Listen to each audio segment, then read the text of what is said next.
ဟဲ့နေပါလို့ညာဟိုဟဲ့ကိတ်ဒီ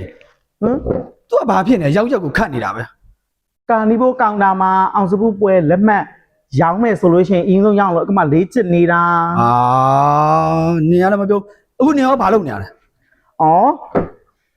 ကျမလည်းအောင်စပူပွဲလက်မှတ်ရောင်းမယ်ဆိုလို့ရှိရင်အင်းဆုံး800ရအောင်လို့တန်းစီနေရပါဆို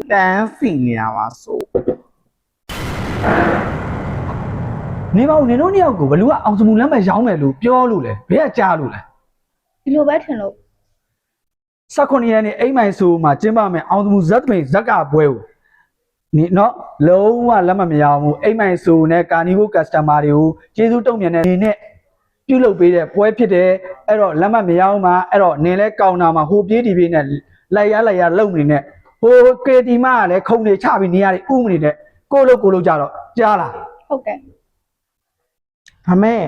အမေကတိတိရတလောက်ကကာနီဘိုဝယ်တဲ့ customer တွေကို